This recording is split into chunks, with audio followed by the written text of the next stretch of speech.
شب گریزاں ہوگی آخر جلوائے خورشید سے، یہ چمن معمور ہوگا نغمائے توحید سے۔ اعوذ باللہ من الشیطان الرجیم۔ انا لننصر رسلنا والذین آمنوا فی الحیاة الدنیا ویوم یقوم الاشہاد۔ وقال المولى جل وعلا: وَلَقَدْ رَآهُ نَزْلَةً أُخْرَى عِندَ سِدْرَةِ الْمُنْتَهَى عِندَهَا جَنَّةُ الْمَأْوَى إِذْ يَغْشَى السِّدْرَةَ مَا يَغْشَى مَا زَاغَ الْبَصَرُ وَمَا طَغَى لَقَدْ رَآى مِنْ آيَاتِ رَبِّهِ الْكُبْرَى۔ بزرگوں اور دوستو، دنیا میں جتنے بھی انبیاء اور رسول علیہ السلام تشریف لائے،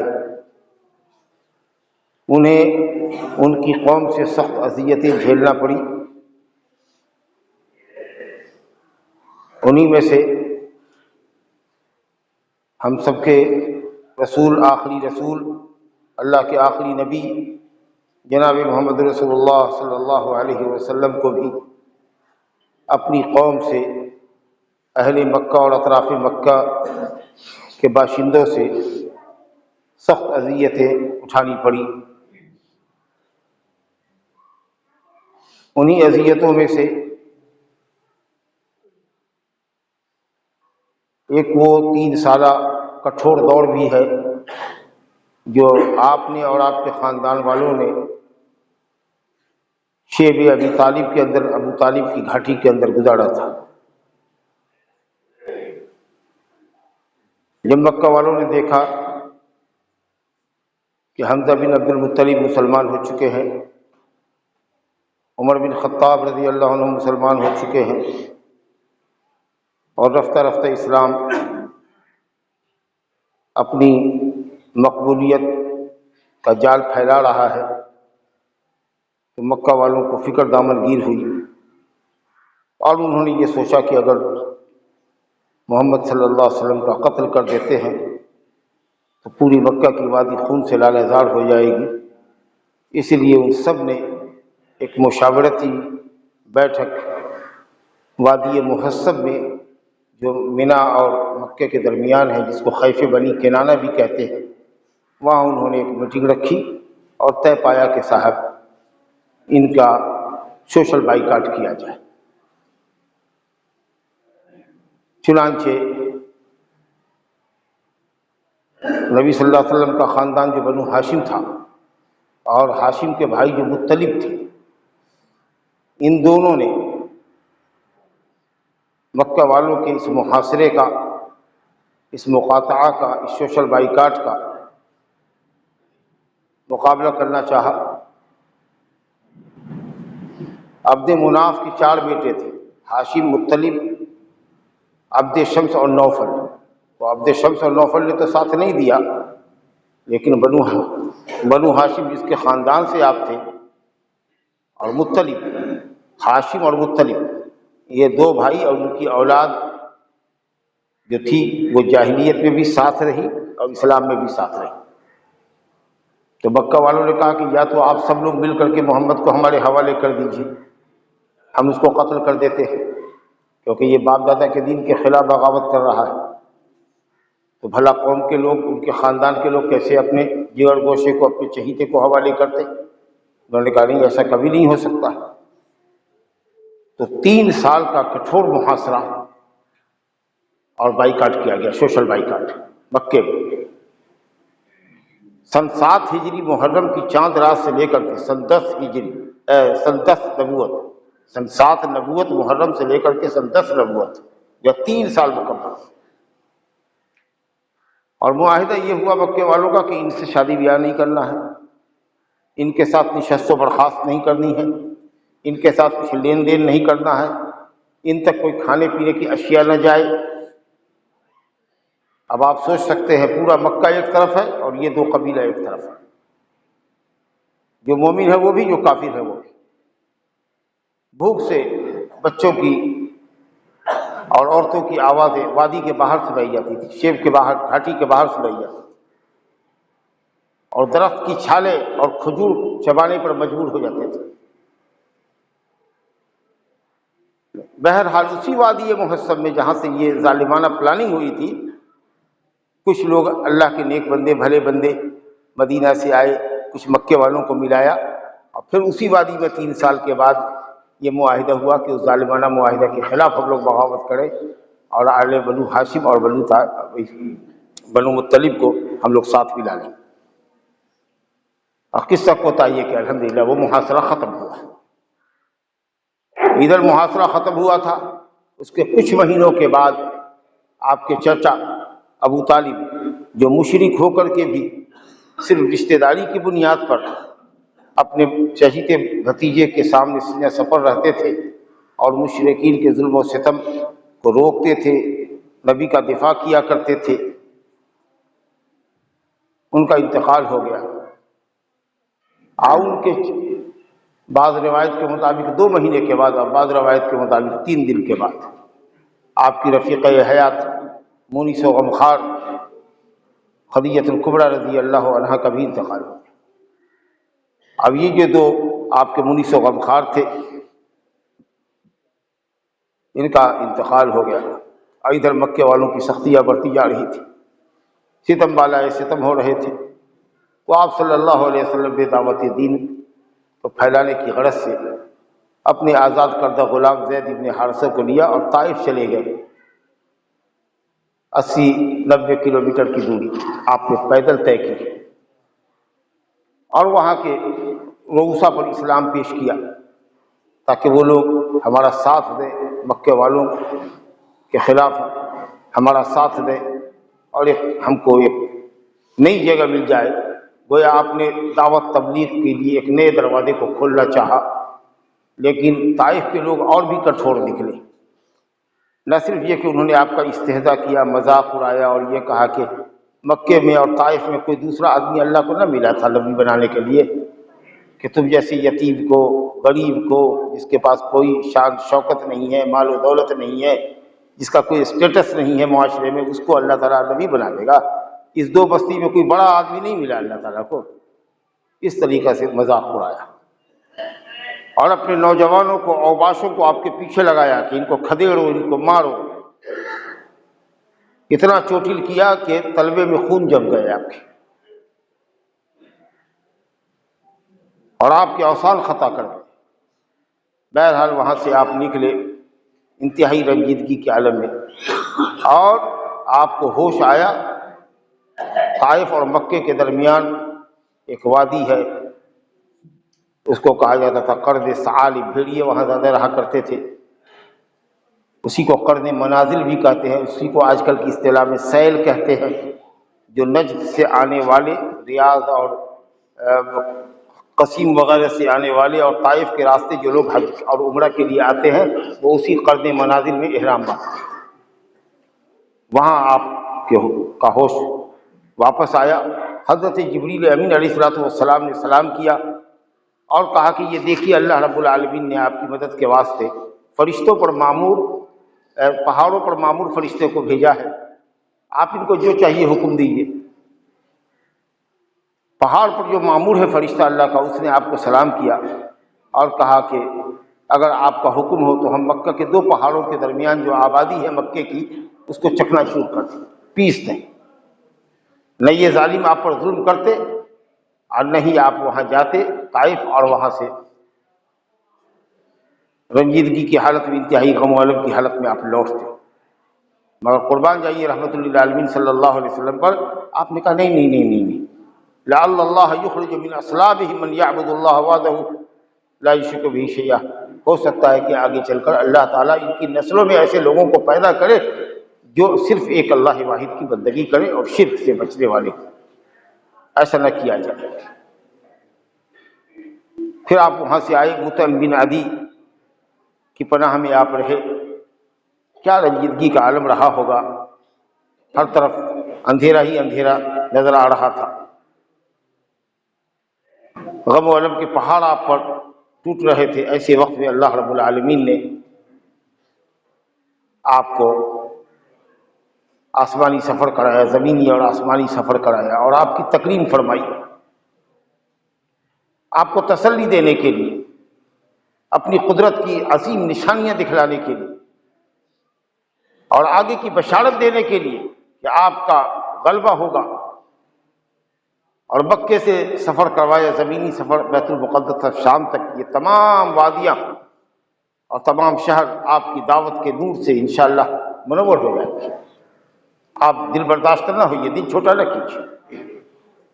چنانچہ نبی کریم صلی اللہ علیہ وسلم کے اہم معجزات میں سے اور اللہ رب العالمین کی بڑی عنایات میں سے ایک عنایت اپنے نبی پر اور آپ کی امت پر یہ ہوئی کہ اللہ نے اپنے نبی کو اسراء اور معراج کروایا۔ یہ دو رحلہ تھا، دو سفر تھا۔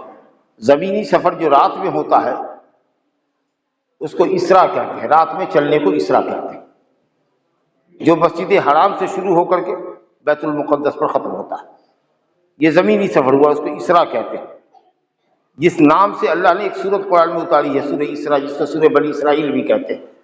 اس کی پہلی ہی آیت میں اللہ نے فرمایا سبحان الذی اسریٰ بعبدہ لیلا من المسجد الحرام الی المسجد الاقصی الذی بارکنا حولہ لنریہ من آیاتنا انہ هو السمیع البصیر۔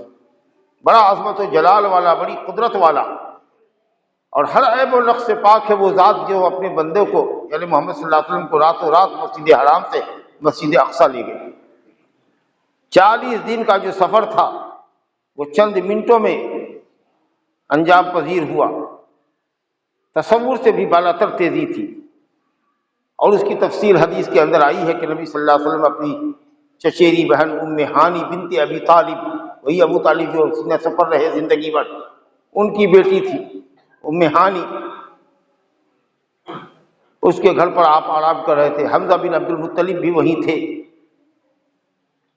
ام ہانی کے چچا غنودگی کا عالم تھا، نیند آنا ہی چاہ رہی تھی، کسی درمیان میں دیکھا کہ چھت پھٹی اور فرشتہ اترا، اور چھت پھٹی اور اپنے آپ جڑ گئی۔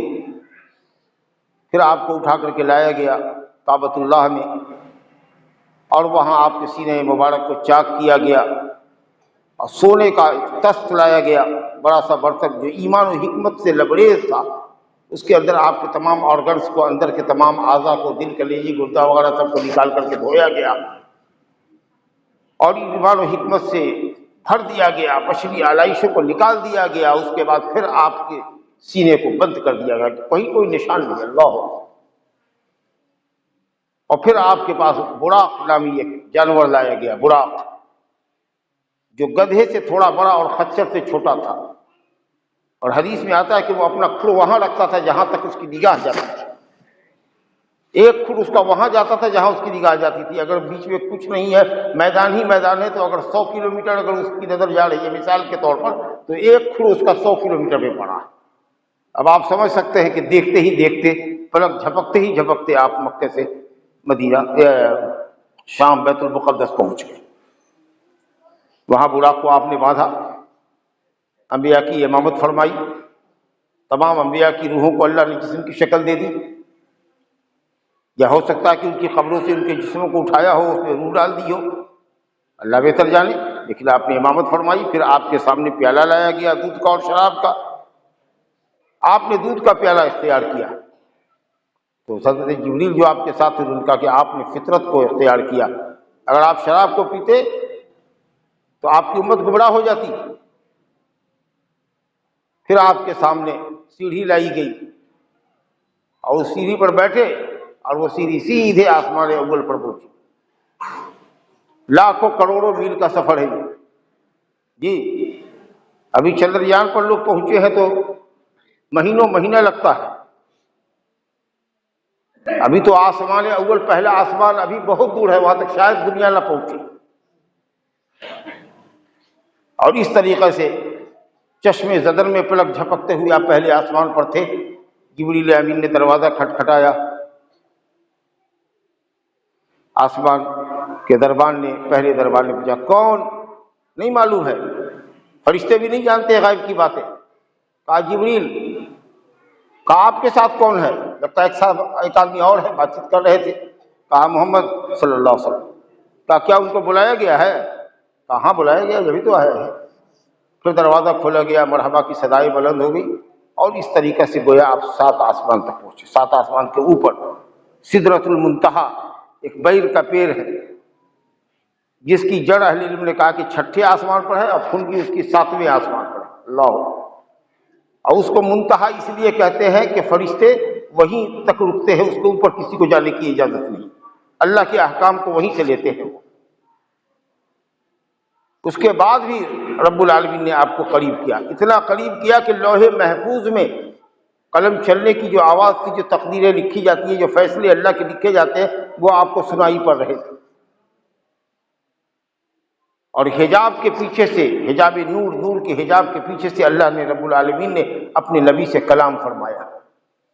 دیدار تو نہیں ہوا آپ کا، دنیا میں کوئی آنکھ دیدار نہیں کر سکی۔ حضرت موسیٰ نے بھی تمنا کی تھی کوہ طور پر کہ تجلی دیکھا آپ نے تو پہاڑ ریزہ روزہ ہو گیا۔ اس لیے نبی صلی اللہ علیہ وسلم سے پوچھا گیا کہ کیا آپ نے لیلۃ المعراج میں اپنے رب کو دیکھا؟ تو آپ نے کہا کہ وہ نور ہے، میں اس کو کیسے دیکھ سکتا ہوں؟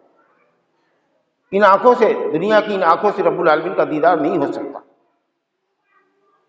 اگر وہ اپنا نور کھول دے یا دنیا پہ ڈال دے تو جہاں تک اس کے نور کی کرنیں پہنچیں گی ساری چیزیں جل جائیں گی۔ لیکن قیامت کے دن اللہ رب العالمین مومنوں کو ایسی آنکھیں دے گا، اس میں وہ روشنی عطا فرمائے گا جو رب العالمین کا دیدار کر سکیں گے۔ اللہ تعالی ہم سب کو اپنا دیدار نصیب فرمائے۔ وجوہ یومئذ ناظرۃ الی ربها ناظرہ، کچھ چہرے قیامت کے دن بڑے تر و تازہ ہوں گے اور رب تعالیٰ کی طرف دیکھ رہے ہوں گے۔ بہرحال آپ کو جنت کی سیر کرائی گئی، جہنم کی سیر کرائی گئی۔ جہنم کے اوپر دیکھا آپ نے، مختلف قسم کے لوگوں کو دیکھا، عذاب میں مبتلا ہے، تفصیل میں جانے کا وقت نہیں۔ اور وہاں سے آپ اتر کر کے پھر بیت المقدس آئے، اور وہاں اسی درمیان میں آپ کو معلوم ہے کہ اللہ رب العالمین نے جو اس سفر میں خاص طور سے 3 چیزیں آپ کو عطا فرمائی تھی، اس میں 5 وقت کی نماز ہے، جو اصلاً پہلی مرتبہ تو 50 مرتبہ فرض کی گئی، لیکن حضرت موسیٰ علیہ السلام 6 آسمان پر تھے، ان سے جو ملاقات ہوئی، کیا رب نے دیا؟ تو کہا 50 وقت کی نماز کا تحفہ۔ کہا نہیں، اپنی قوم کی طرف، اپنے رب کی طرف لوٹیے اور ان سے تخفیف کا سوال کیجیے۔ میں نے قوم کا بڑا تجربہ لمبا کیا ہے اور میں نے قوم کو بہت جھیلا ہے، آپ کی قوم اس کی طاقت نہیں رکھے گی 50 وقت کی، جائیے کم کروائیے۔ تو آپ 9 مرتبہ گئے 45 نمازیں کم کی، یا 4 مرتبہ گئے تو 40 نمازیں کم ہوئی، اور 1 مرتبہ گئے تو 5 وقت کی کم ہوئی 45 مرتبہ۔ علماء کی رائے مختلف ہے کہ 9 مرتبہ لوٹے، اوپر نیچے رب تعالیٰ کے پاس گئے، یا 5 مرتبہ گئے۔ بہرحال 5 وقت کی نماز ٹھہری، اور اللہ نے فرما دیا کہ اب یہ 5 وقت کی نماز اس سے کم نہ ہوگی، پڑھیے گا 5 وقت، لیکن ثواب لکھیں گے آپ کے ہر امتی کے کھاتے میں 50 وقت کا۔ یہ خمسون و یہ خمسون ہے تو 5 وقت عملاً، لیکن ثواب میں یہ 50 وقت کے برابر ہوگی۔ پھر حضرت موسیٰ نے کہا کہ یہ بھی نماز گراں ہے، 5 وقت بھی بہت بھاری ہوگی۔ اب اگر معاشرے میں اگر تجویز لوگوں سے رائے لی جائے کہ کیا 5 وقت ٹھیک رہا، تو بہت سارے لوگ ملیں گے کہ نہ، 1 وقت رہتا تو اچھا رہتا، 2 وقت رہتا تو اچھا رہتا۔ سوچیے، کہا حضرت موسیٰ نے کہ بھاری پڑے گا، قوم کو آپ نہیں سمجھ رہے ہیں، آپ جائیے، ہم کو تجربہ ہے، بہت جھیلا ہے ہم نے قوم کو۔ کہا نہیں، مجھے اب شرم آتی ہے۔ اب کچھ ایسے اشارے مل چکے تھے کہ اب بات بدلنے والی نہ ہے، اب یہ 5 وقت ہی رہ جائے گی۔ بہرحال وہ تحفہ لے کے آئے، سورہ بقرہ کی آخری 2 آیات لے کر کے آئے، اور ایک معجزہ لے کر کے آئے، خوشخبری لے کے آئے کہ اللہ نے فرمایا کہ میں آپ کے ہر اس امتی کو میں بخش دوں گا جو مرے گا اس حال میں کہ اس نے اللہ کے ساتھ کسی کو شریک نہ کیا ہوگا، توحید پہ مرا ہوگا۔ اللہ تعالی ہم سب کا خاتمہ توحید پر فرمائے۔ بہرحال وہاں سے آئے، پھر بیت المقدس آئے، براق پہ سوار ہوئے، چشم زدن کے اندر، سیکنڈوں کے اندر، منٹوں کے نہیں، سیکنڈوں کے اندر پھر آپ پہنچ گئے مکہ۔ آپ نے مکے میں رات کا آخری حصہ گزارا، فجر کا وقت ہوا، نماز پڑھی آپ نے۔ اس کے بعد آپ بیٹھے ہوئے تھے معمول کے مطابق کعبۃ اللہ کے اندر کہ ابو جہل ملعون وہاں سے گزرا۔ نبی صلی اللہ علیہ وسلم بالکل ساکت جامد بیٹھے ہوئے تھے۔ اس نے کہا کیا بات ہے، آج بہت خاموش نظر آ رہے ہو، کچھ بات ہوئی ہے کیا؟ تو آپ نے فرمایا کہ ہاں کچھ بات ہے۔ کہا کیا ہے، کہیے۔ تو کہا کہ رات مجھ کو بیت المقدس تک لے جایا گیا، زمینی سفر کیا۔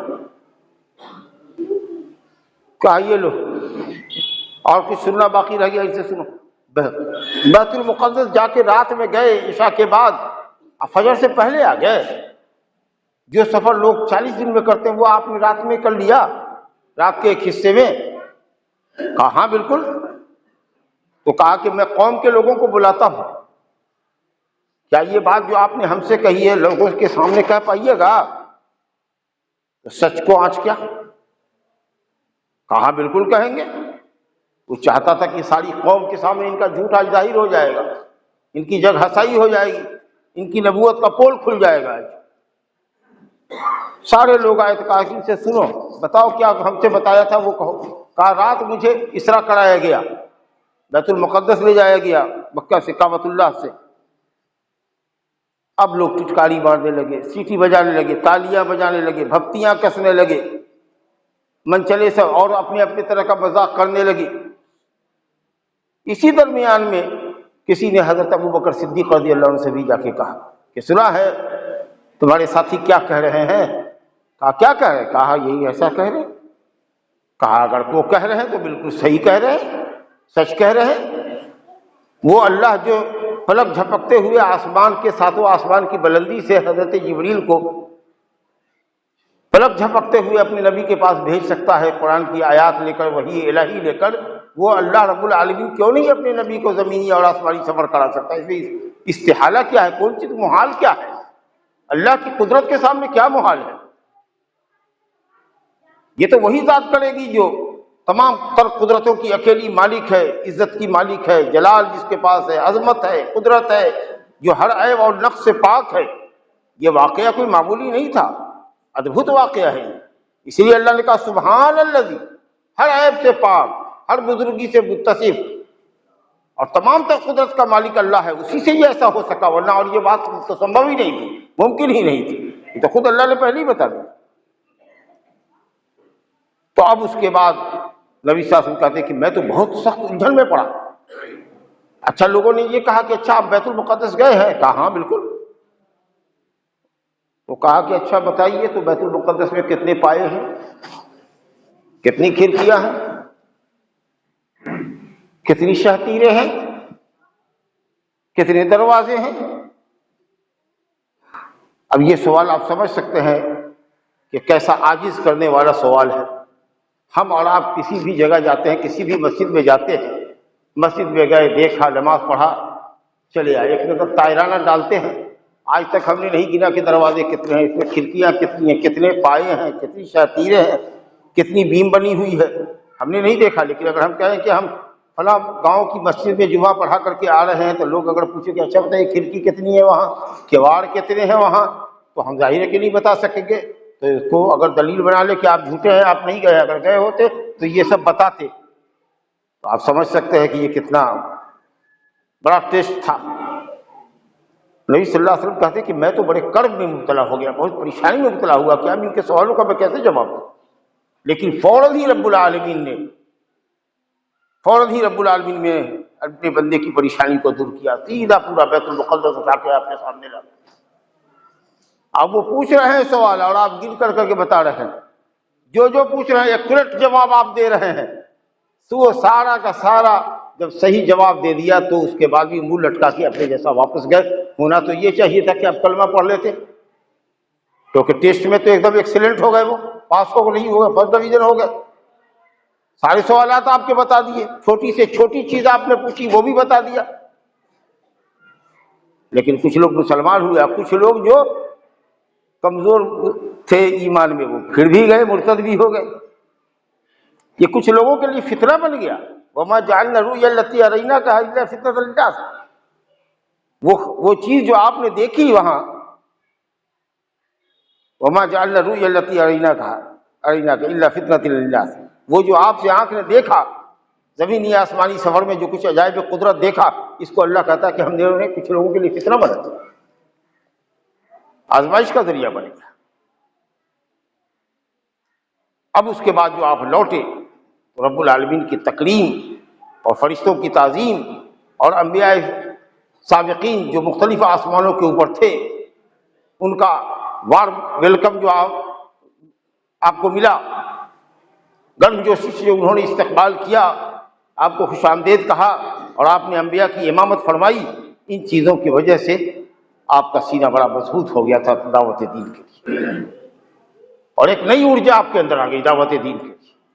اب پھر وہاں سے آپ نے دین کی دعوت کا کام بڑی تندہی سے کیا، اور الحمدللہ پھر آپ کو ہجرت نصیب ہوئی، اور مدینے کے 10 سالہ زندگی کے اندر پورے عرب کی کایا پلٹ گئی۔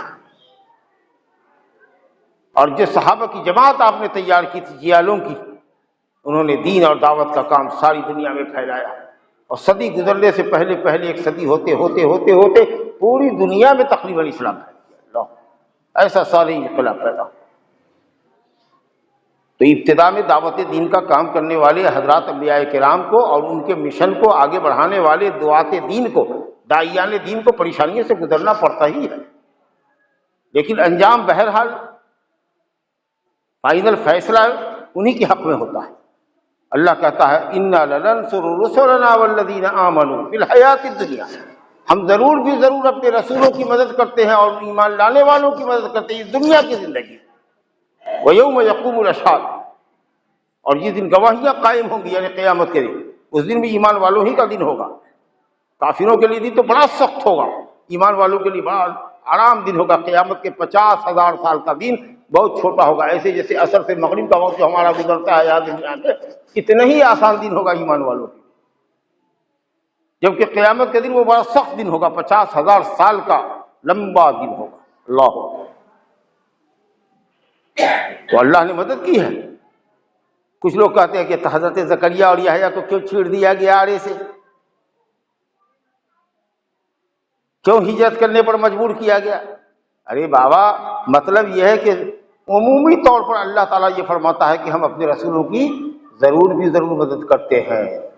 ٹھیک ہے، بعض انبیاء کرام قوم کے ہتھے چڑھ گئے، ان کو قتل کر دیا گیا، بعض کو ہجرت پر مجبور کیا گیا، بعض کو آگ میں ڈالا گیا، بعض کو کچھ کیا، لیکن اکثر کو اللہ تعالیٰ نے فتح مبین عطا فرمایا، صبر و استقامت سے جب انہوں نے دعوت تبلیغ کا کام کیا تھا۔ یا پھر یہ ہے کہ اللہ رب العالمین نے ایسے ظالموں سے بدلہ لیا، نبی کی زندگی میں ہو یا ان کے بعد مرنے کے ہو، لیکن لیا۔ فرعون کا کیا حشر ہوا، نمرود کا کیا حشر ہوا، قارون کا کیا حشر ہوا، ابو جہل کا کیا حشر ہوا۔ تو آپ یہ دیکھیے گا تو اللہ نے ظالموں کو چھوڑا نہیں، ان کو کیفر کردار تک پہنچایا۔ تو اس طریقے سے اللہ رب العالمین نے آپ کی مدد فرمائی۔ اس میں بڑا پیغام ہے ہمارے لیے کہ دین کی دعوت کرنے والے کبھی بھی حالات کی سنگینی سے گھبرائیں نہیں، عزم و ہمت کے ساتھ کام کرتے رہیں۔ پریشانیاں تو ہوں گی، لیکن رفتے رفتے انشاءاللہ جب قافلہ چل پڑے گا، تو میں اکیلا ہی چلا تھا جانب منزل، مگر لوگ ساتھ آتے گئے اور کارواں بنتا گیا۔ تو اللہ کی مدد ہوتی ہے، اللہ کی رحمت سے مایوس نہیں ہونا چاہیے۔ اگر زمین والے کسی کو ٹھکراتے ہیں تو حق والوں کو اللہ تعالیٰ نہیں ٹھکراتا، آسمان والا نہیں ٹھکراتا، اور حق کے لیے جرأت ہونی چاہیے۔ نبی صلی اللہ علیہ وسلم نے پوری جرأت کے ساتھ مکے والوں سے کہا، ابو جہل سے کہا کہ ہاں رات بڑا واقعہ ہوا ہے کہ مجھ کو سینکڑوں میل کا، 1000 سے زیادہ کلومیٹر کا سفر ہم سے کرایا گیا ہے، اور آپ نے قوم کے سامنے اس کا اعلان کیا، اور پھر قوم کے سوالات کا جواب بھی آپ نے دیا، اور پھر آپ نے جو وہاں کچھ دیکھا، جو نماز آپ پر فرض ہوئی، اس فرض نماز کی امامت کرنے کے لیے حضرت جبریل امین تشریف لائے، اور 5 وقت کی جو نماز فرض ہوئی تھی، ظہر، عصر، مغرب، عشاء، فجر، 5 وقت کی نماز کو پہلے دن میں اول وقت میں پڑھا، اور دوسرے دن میں اس کے آخری وقت میں پڑھا، اور کہا کہ الوقت ما بین ہذین، کل جو پڑھا تھا اور آج جو پڑھا ہے یہی نماز کا وقت ہے، اس کے درمیان میں نماز پڑھی۔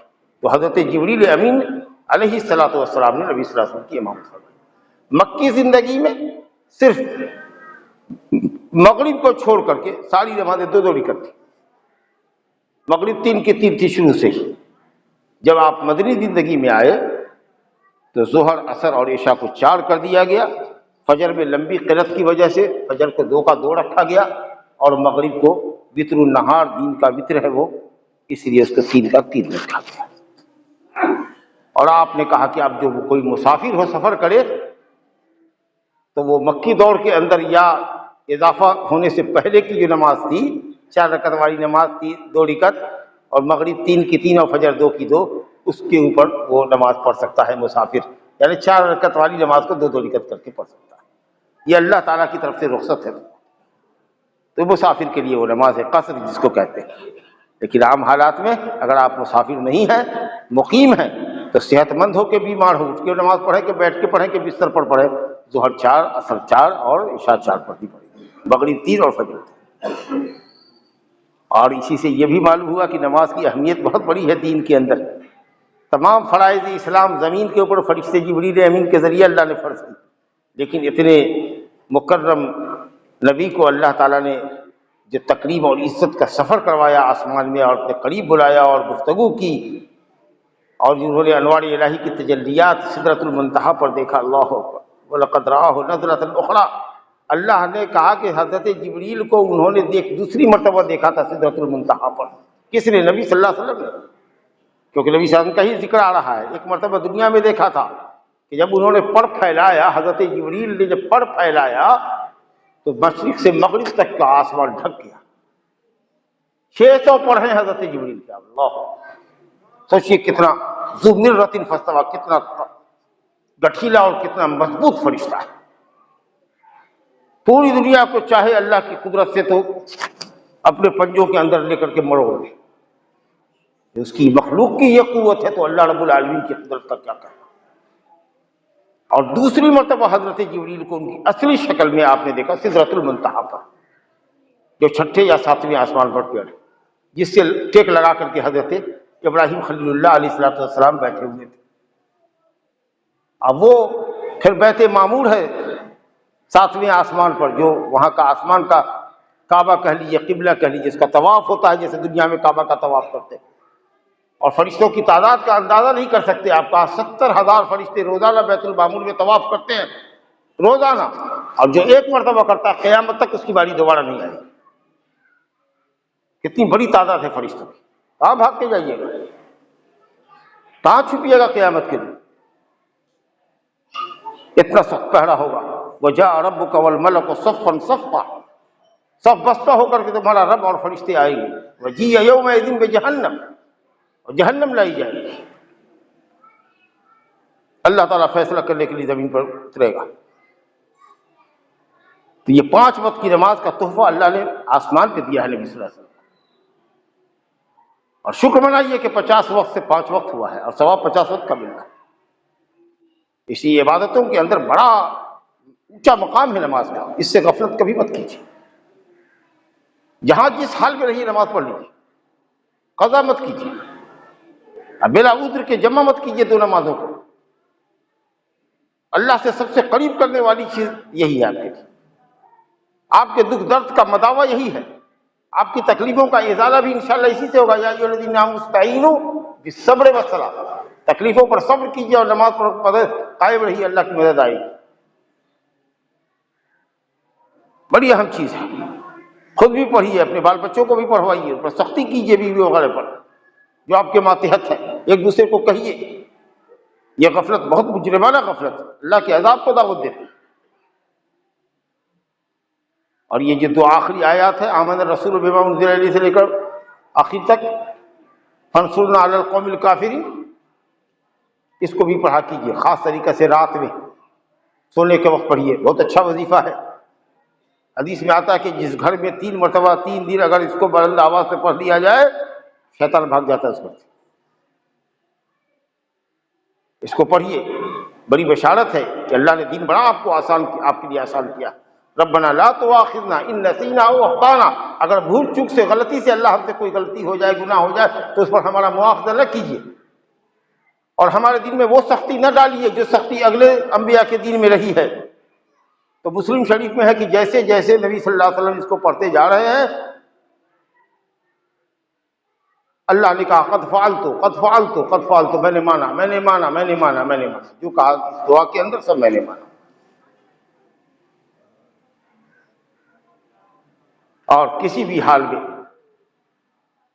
اپنی توحید کو داغدار مت کھونے دیجیے، بڑا شرک ہو کہ چھوٹا شرک ہو، اللہ کے علاوہ کی پرستش ہو، اللہ کے علاوہ کو حاجت روا ماننا ہو، یا غیر اللہ کے سے مدد مانگنے کے لیے جو اسباب کیے جاتے ہیں ان اسباب کا اختیار ہو۔